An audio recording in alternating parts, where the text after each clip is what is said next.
So we ended on Friday with this problem, right? We were going to work it till it was all the way done. We're all good. I did it, I put it in twice. It's all the way in that other room. And for some reason, it goes off instantly when you open the door. So if we could get it to give me like 10 seconds to get over there, that'd be rad. Sorry about that. All right, enough talk about the alarm. Back to this problem. We ended doing this by method of joints, right? I assigned this as homework. Did you do the homework? Cool. Now, are we doing method of sections? Well, I want to know, I think I asked, what joints did I ask you to find, or did I give you any? I said all of them, right? Okay. So could somebody tell me what you found for DE?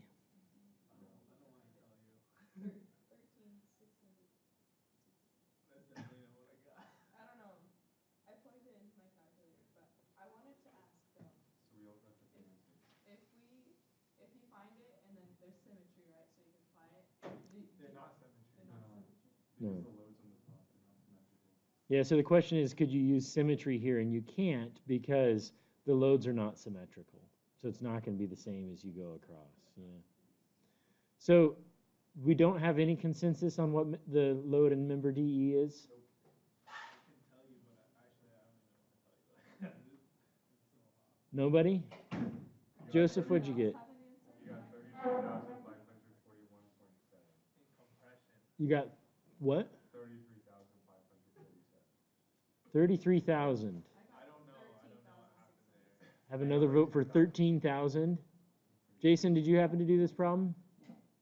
The one we ended in lecture? Sophie, did you finish it? This problem, did you finish this problem? Just half of it?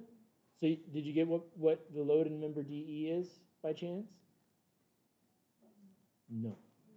Ah. I did it, but then I forgot it at home, and it wasn't right anyways. Okay. I did want to ask a really quick. So if we find all of them, Yep. is one way to check it just to like add all of the x, like all of the members together to see, like how do you check a problem? Yeah, so the question is, if you found all of them, could you just add all the x values together and they should cancel? And the answer is not really. So how you would check it might be maybe the method of sections, which I was really hoping you would have done the work today to tell me what the answer was in DE, and I could show you how to do it in method of sections. But if you have no more variables and you add them together, G should be cancel out. So like everything going into G should cancel out. So yes, now the question is, if you added the values at G, should everything cancel out? Yeah, all of the joints should be in static equilibrium. So that is one way to check. You could look at E and say, do all the loads add up to 0, right? Hey, Sophie, did you get member CD? Yes. What's member CD?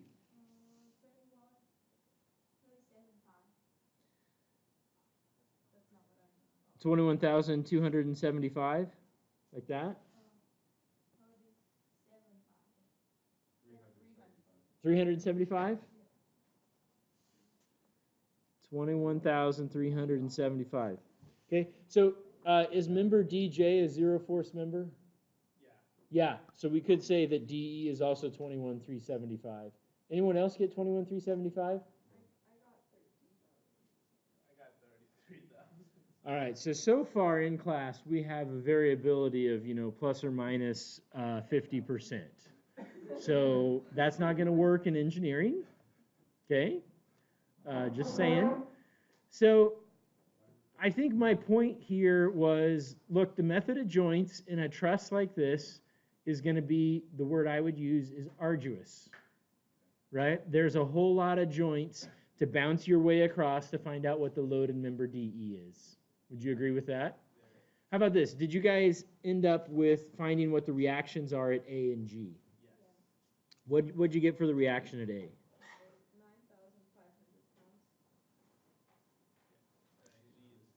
pounds. Okay. So we found that A is 9,500 pounds, G is 7,500 pounds. And would you all agree that this is in static equilibrium? It's not moving, right? Okay? So I'm going to show you the method of sections, which is predicated on the fact that the trusses we're looking at remain in static equilibrium. All right? So watch this. Okay? I have to refocus here. Let me give it something to focus on.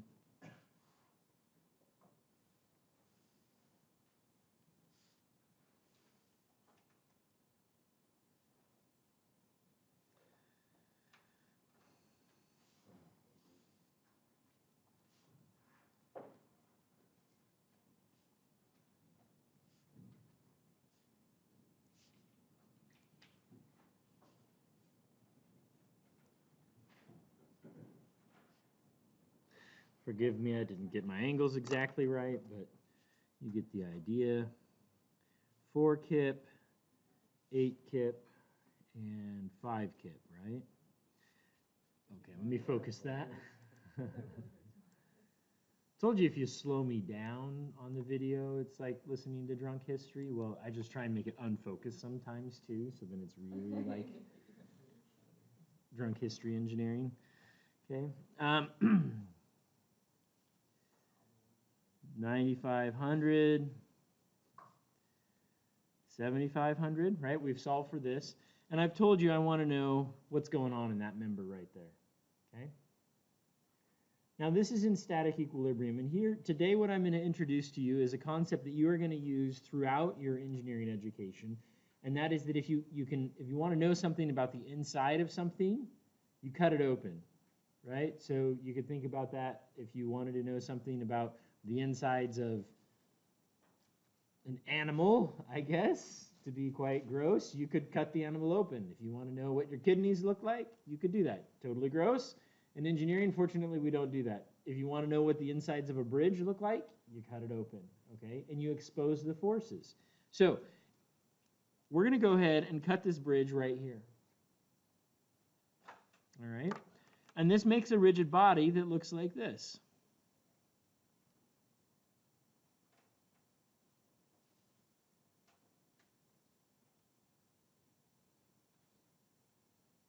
Right? And it has loads on it that look like this. 5, 7.5. But any place we've cut it, we expose an internal force. And we're going to draw those as being in tension because that's how we roll. So this, I guess let me put some letters on here. It looks like the way this was labeled was A, B, C, D, E, F, G, H, I, J, K, L, M, N, O, P, right? It's my favorite letter of the alphabet, L, M, N, O, P.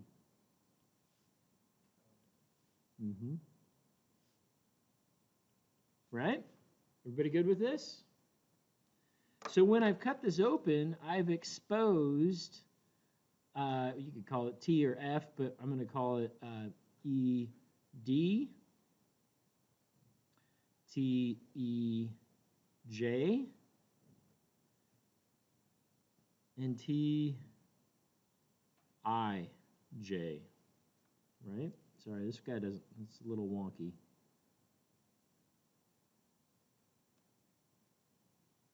Okay, so all we've done is we've taken our entire bridge that's in static equilibrium, we've cut it open, and we're saying in order for this to stay in static equilibrium, there's likely 3 unknown forces here. The glorious thing about having done this is now, if it's in static equilibrium, that means that the sum of the forces is equal to 0, and the sum of the moments is equal to 0. Okay? So this is a 2D rigid body static equilibrium problem. So I can say, okay, well, let's break some of the forces into a scalar analysis and say some of the forces in the x is equal to 0. So what has forces in the x here?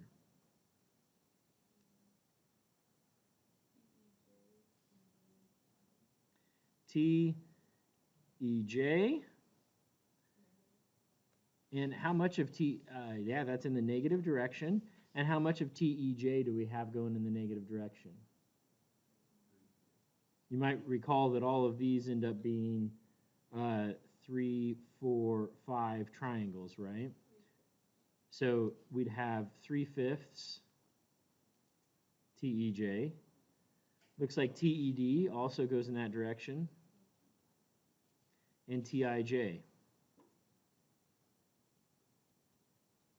equals 0, right? Everybody okay with that?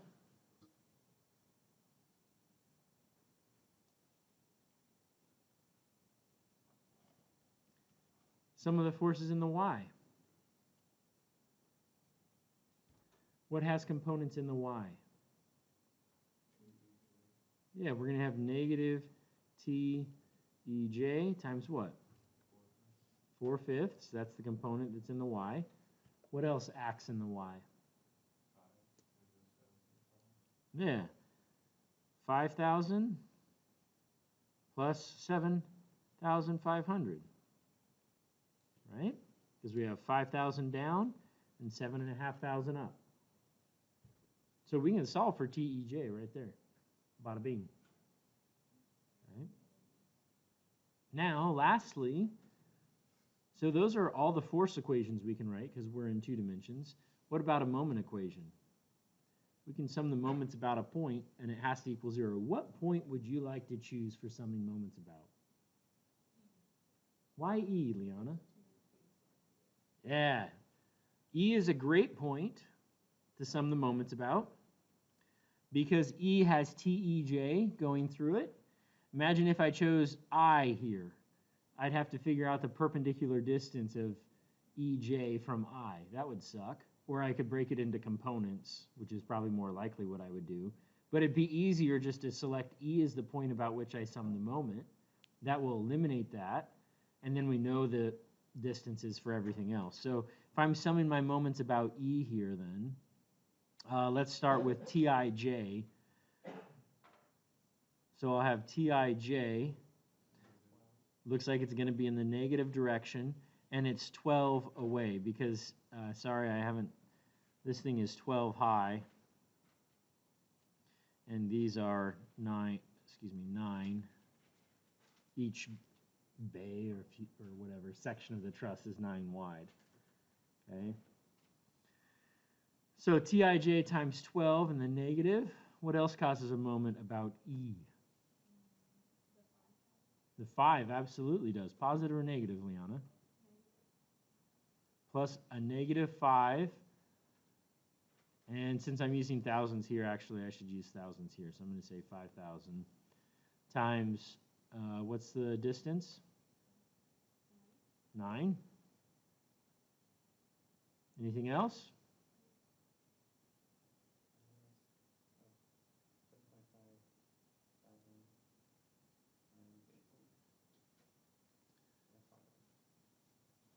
Times 18 equals 0, right? 7,500 times 18 equals 0.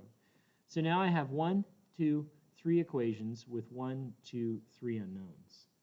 And I can solve this. This, I think, is substantially easier than doing method of joints to bounce all the way through. This would solve everything?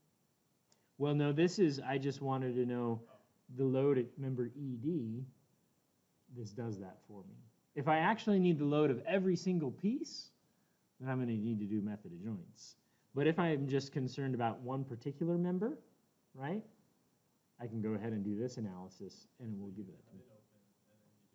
You cut it open, and you say, look, it stays in static equilibrium with these forces acting on it, and you solve. Okay? So let's do this and see if anyone got the right answer for the force in ED.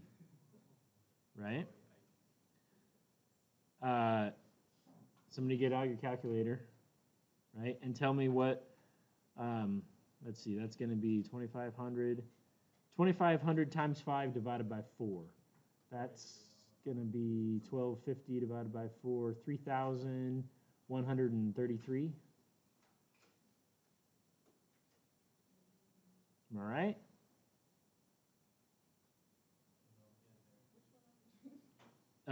Some of the forces in the Y. That sounds about what I got. I'm just going to solve the whole system.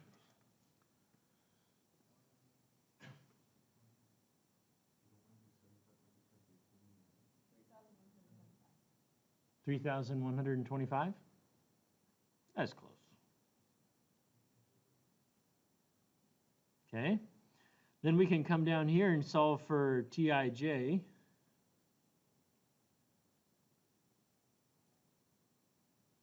See, that's going to be negative 45,000. Oof. I don't want to do that. That looks painful.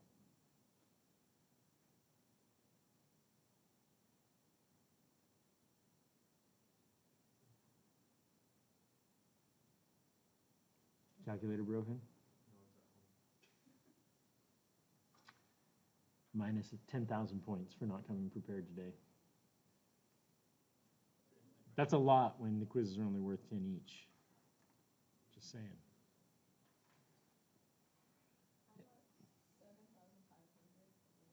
For IJ?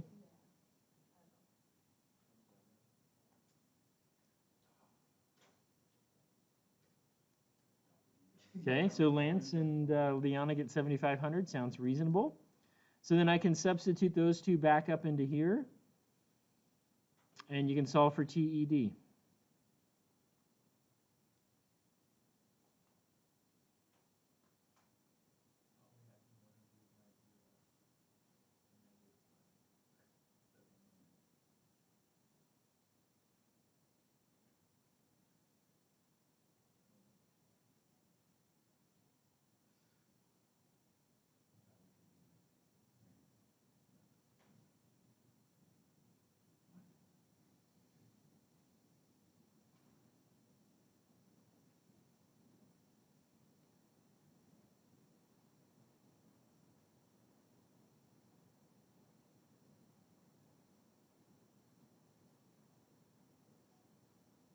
Perhaps I will use the analogy of the C's candies chocolates. When you want to know what's going on the inside, you cut it open. That's probably better. Yeah. Couldn't think of it fast enough, sorry.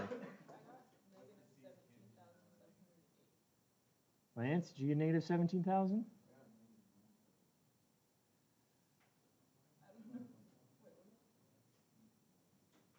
Mitzley?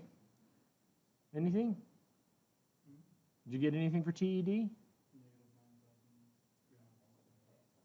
Negative 9,000 what? 375. Is that what you got, Lance? Yeah. All right, we've got 2 votes for 9,375. Brandon? 4 votes? 4 votes. Sophie? Yeah? Okay. So that was a whole lot less painful, I think. Right?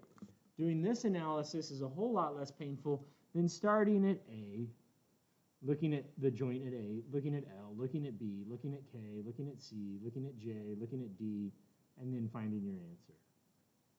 Right? So method of sections is far and away the more typical way to solve these problems.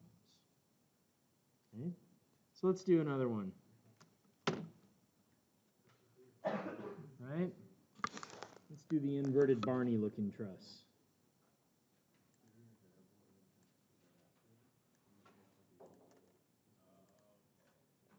Okay, so I'll give you a minute to put this in your notes.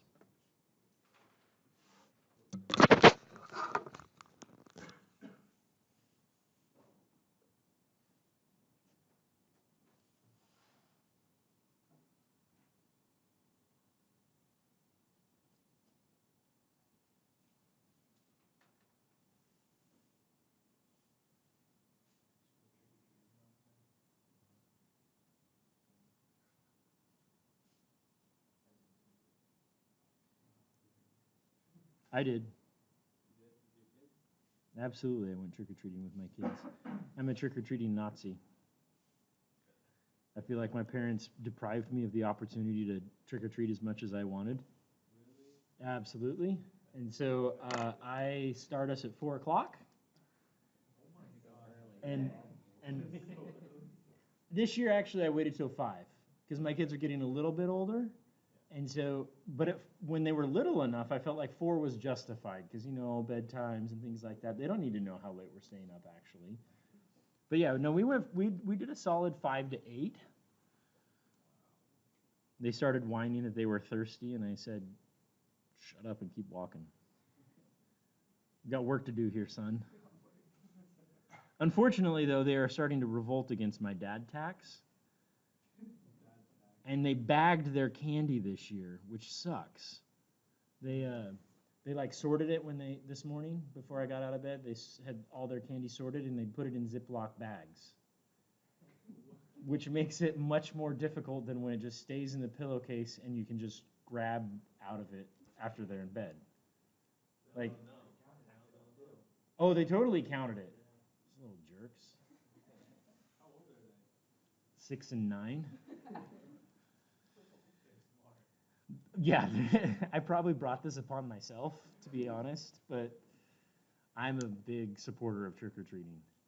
And we live like out in the country, and so there's really nobody that's going to come to our house. Like, we have the only kids in the neighborhood, so all the neighbors call and ask, are you going to come to our house? And so, like, okay, this is a little over the top. The old lady across the street gave them a bag of candy each and $5. And I'm like, what? Come on now. Yeah. $5 is like a gold mine. You're 6. I know. Yeah, they were pretty excited there. Yeah. So, but it's not so bad because there's a retired ship's captain. That's pretty cool. Who's a retired ship's captain these days? But he lives like he's 2 houses away from me. And he happened to be gone, but he's Mr. Good, and he gets my kids king size Mr. Good bars for them for Thanksgiving. That's his name is Good. His last name's Good. And it's the kids get those, and he gives me a glass of whiskey, which is pretty awesome. Having a glass of whiskey with a retired ship's captain is fun. Yeah, so warms you from the inside out. All right, enough trick-or-treating stories. Let's do some maths. Okay. Oh, I didn't catch. Let's see. It looks like A, B, C, D. A, B, C, D, E, F, G, H. Yeah, I would have brought you guys some candy today to, like, positive reinforcement, but sorry, the kids would have, like, oh my gosh, they'd be like, heck no. I saw a grown man with his kids in a pink bunny suit. Mm-hmm. He was literally hopping down the street with his kids. So I saw a grown man in an alien suit that, like, the alien goes behind and then there's little legs, so it looks like he's been abducted by an alien. It was awesome. I was like, that's pretty good. Okay, so here we go. We're asked, oh, I don't know what we're asked, but I'm going to tell you, I want to know the load in this member right here, member CF. Okay? So should we cut it at a diagonal that goes like this? Why not? It would be infinitely hard, meaning it would be impossible, right? Because we would have member CD, CF, CG, and HG. No, it would not, because this is not horizontal. Yep. So you'd have 4 unknowns. So you always have to make a cut where there are only 3, where you expose 3 unknowns. Got it? So let's cut right here.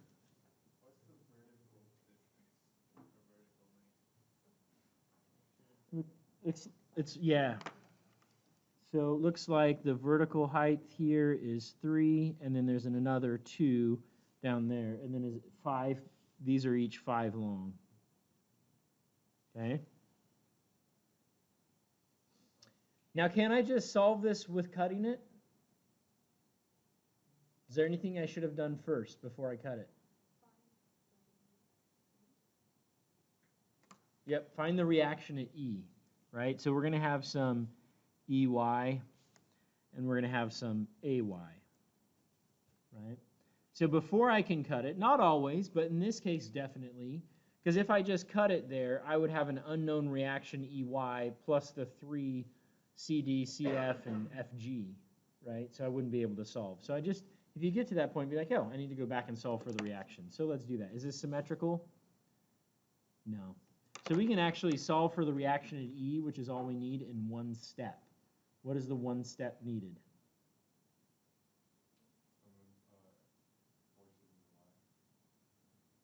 No, because if I sum the forces in the Y, I have AY and EY. Brandon's got it. Sum of the moments about where? No, A. Right? So if I sum the moments about A, pro tip, right? Then the only unknown is EY. Right? What if we find the moment at E, wouldn't that only unknown be AY? Yes, but we're going to start on this side. Oh, okay. I mean, you could do it either way, Brandon. You're right. But, right, so choose a point. When you're solving for these, you don't have to get both of them necessarily. Just get one of them. So we're going to go for EY. So that means sum about A, so that A is eliminated. So then looks like I will have minus 4 times 5, minus 4 times 10, minus 5 times 15, minus 3 times 20, plus EY times 20. Whew, getting a little tight there. Okay, so that's negative 20, negative 40, that'd be negative 60. Minus 75 would be negative 135. Minus another 60 would be negative 195. So I think I have negative 195 is equal to negative EY times 20. I did that in my head, though, so please check that.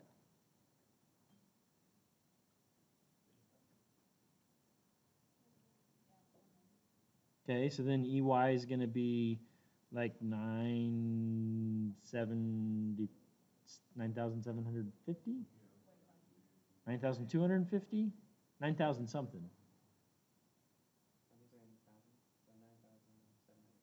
9,750 pounds. Newtons, kilonewtons. Sorry.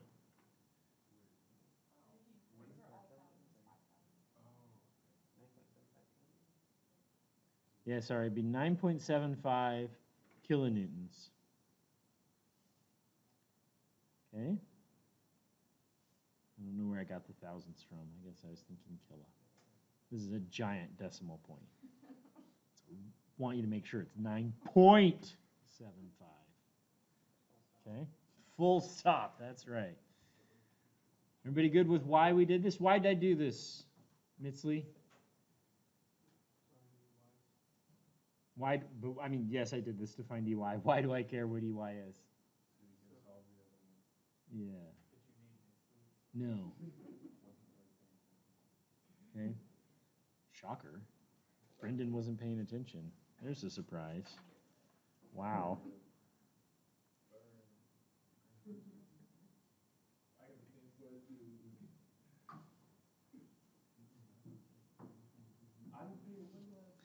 Okay. So what do I need to put on my free body diagram here? I've drawn a spider web.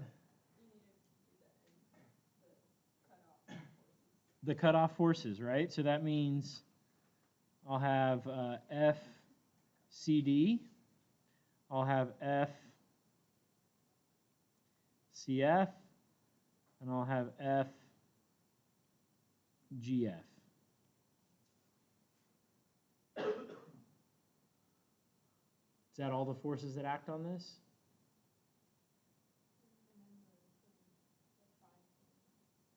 The 5 kilonewtons.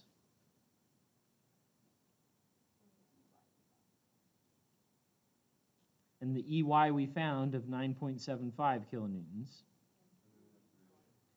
And the 3. Right? Super common mistake is to not include the loads. To just put this in with these 3 and the 9.75. That is a very, very common mistake. Okay, so I'm going to explain the mistake again, right? So that you don't do it, hopefully. So we've made our little free body diagram, and we put on, we know, okay, any place I cut it, it's going to bleed, and it's going to have some internal force, right? So there are my 3 forces that are coming out of my cuts. I solve for my reaction, and I put that on here, and I start solving the problem. But that's not correct, because if you don't include the loads that are on it, you aren't going to get the right answers. So there's kind of 2 flavors of this mistake. One is you put the reaction on without the loads, The other is you put the loads on without the reaction, right? Okay? So make sure your free body diagram is sound. That is what makes this more difficult than the method of joints, right? In the method of joints, the free body diagram is kind of pretty self-evident. You draw a dot and you put forces in for every spot there. Okay? Here, it's not as straightforward. You have to remember, okay, I put all the loads on it, I put all the reactions on it, and then I add in all the unknowns. Okay? All right, so now that we've got this, why don't you go ahead and solve it? I'll give you a minute to solve it at your table. And I would like you to compare answers with the person next to you. And if you don't have the same answer, I would like you to arm wrestle. We're going to go with human feats of strength to determine who is correct today. I didn't bring my calculator. Actually, I brought my phone, so yes, I did. Brendan, did you leave your phone at home today? No. Okay, then you have your calculator, so get it out and use it. Download the Wolfram Alpha app, it's free, and use it. No, this is, I mean, the dimensions are here. This is 3, and this is 5. Right? Yeah, you're going to have some fun with finding these angles here, right? Because we know that this is 2 and 5, right? And then this one is 3 and 5. Okay? So I'm going to pause the video because I think it's going to take you a little bit to do this.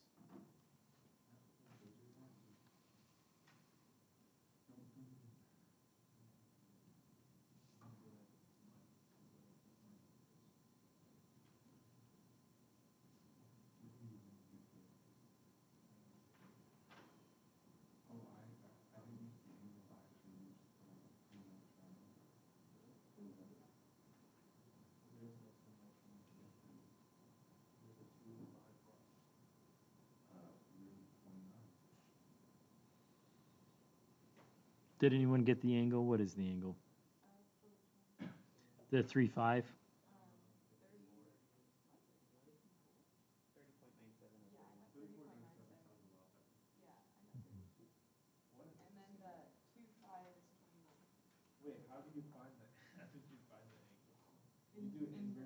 21.5, is that what you said? 21.8? 3 over 5, not 5 over 3. That's what I did, 3 over 5.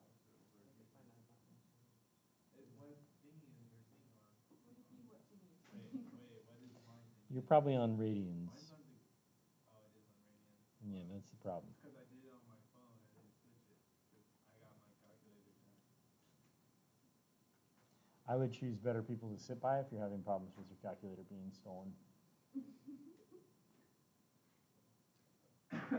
So some of the forces in the y then, let's see here. We're going to have minus 8 kilonewtons plus 9.75 plus FCF sine 31 minus FGF sine 21. And 8 equals 0. We can sum the moments about a point.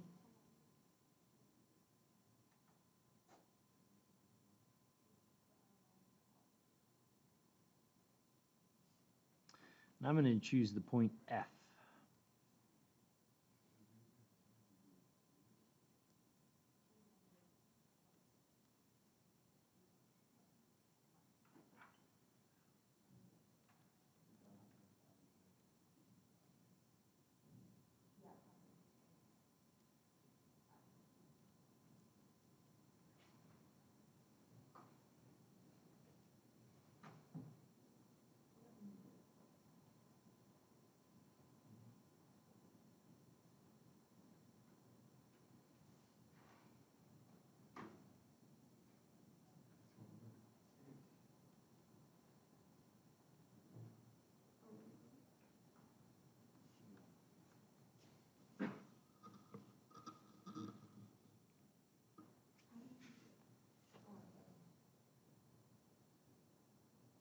We start on some values. Has everyone been able to solve through these equations yet? Mitsley? Okay. Lance, what numbers did you get?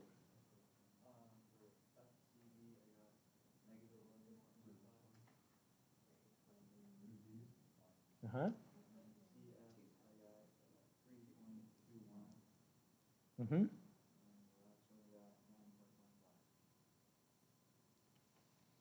Okay. Anybody else get these values? Brendan did. Okay. I'm going to give you a few minutes at your table to work out.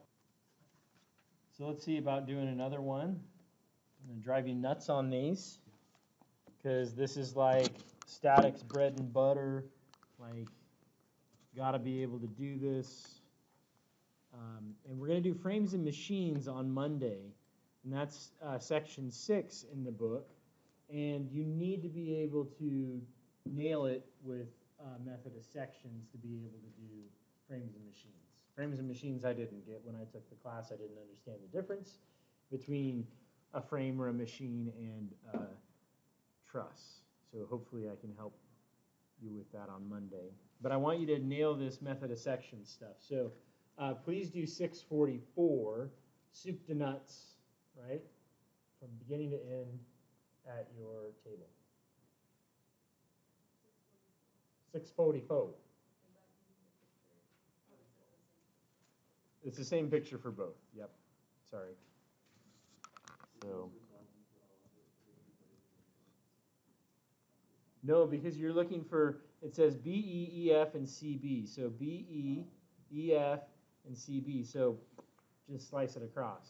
Now, interestingly, do you have to solve for the reactions in this one? You wouldn't, right? Because we're saying, look, this is in static equilibrium. Slice it here. It's still in static equilibrium, and there's no reactionary loads on the top half. So you could solve it using the top half and just slicing it, right? You could also look at the bottom half, slice it, but then you'd have to solve for the reactions before you slice it. So you don't have to care about that bottom 10 kilonewtons at E? Nope.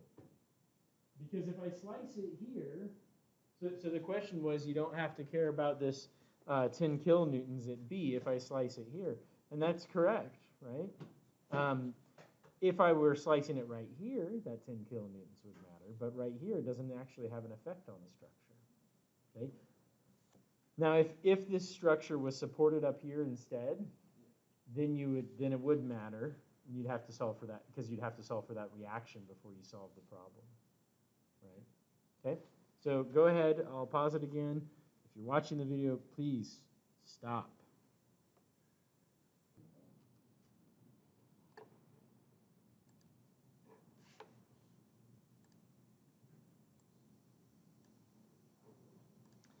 Hopefully you've come up with an FBD that looks something like that. Okay.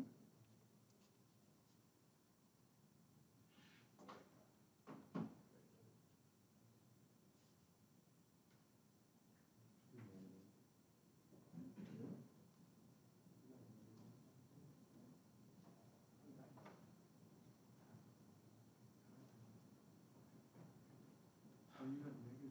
There should be positive. Yeah. Negative one? I got positive.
Okay?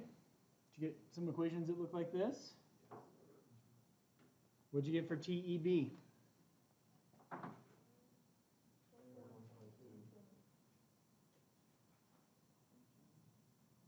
Okay. Compression or tension? Tension? Okay. How about TEF?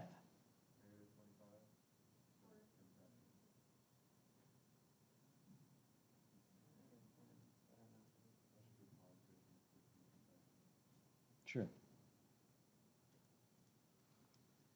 Anybody else get 25 in compression for EF? Okay. All right.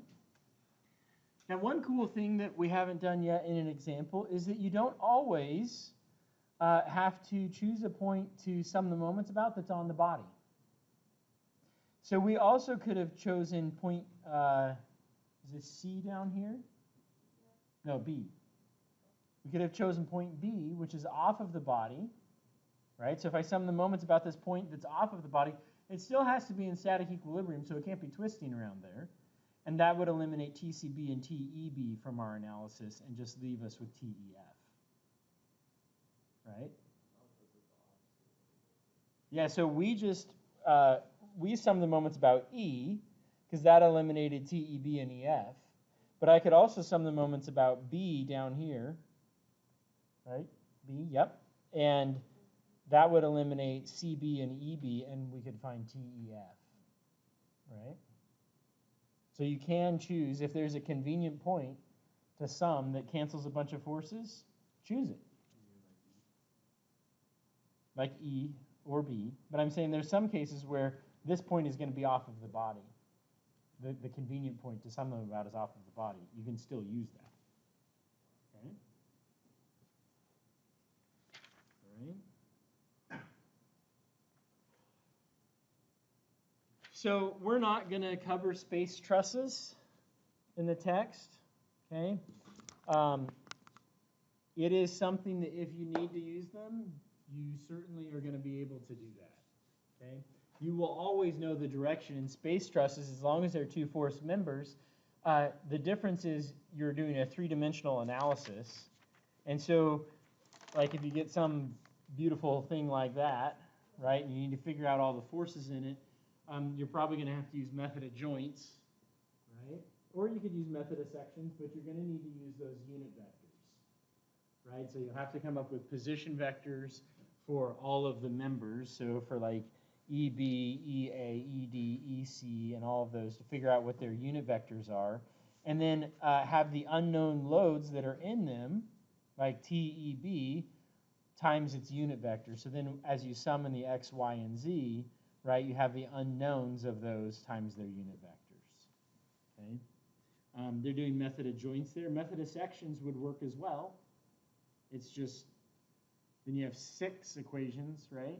Because you'll have 6, or you'll have 3, some of the forces in X, Y, and Z, and you'll have 3, some of the moments about X, Y, and Z, right? So you can't do method of sections. We're going to stop. We're not going to do this, but I just want you to understand, same corollary, same toolbox, just 2 more additional dimensions, or I guess 1 additional dimension, which results in, what would that be? 3 additional equations. Okay? So you can solve a space truss. You can do it. We're skipping this. So where we're going to be on Monday is frames and machines. Okay? And frames and machines, everything that we've had so far has been a 2-force member. Right? So it hasn't had anything, any forces applied on it. It hasn't involved 3 force members. Well, in frames and machines, we're going to involve 3 force members. Okay? And so there's going to be some differences there. You're going to have to draw multiple simultaneous free body diagrams. Okay? Because what we can do is if we're, well, I'll explain that on Monday. I would very much like you to read section 6.6 for Monday.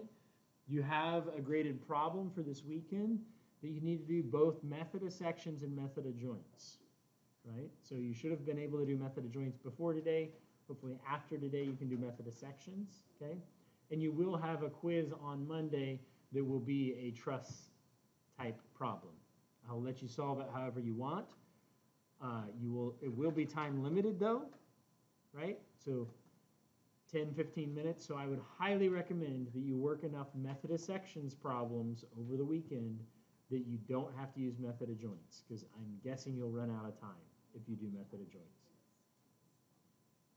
What? How much time did you use? This last problem, I probably gave you 10 minutes or so, but work more problems, okay? Go back, and if you're struggling with, if you say, oh, geez, Andy, I've already done, because there aren't a lot of problems in the method of sections problems, right? There's only like 2 pages, right? So if you work all of those and are like, man, I've already worked some of them, what do I do? Go back to method of joints, right? There's a whole ton of trusses here that you can probably solve using method of sections, right? So you have plenty of problems to practice on over the weekend. But I want to see you kill it on Monday on method of sections. Got it? Questions for me before we wrap up? All right. Have a good weekend.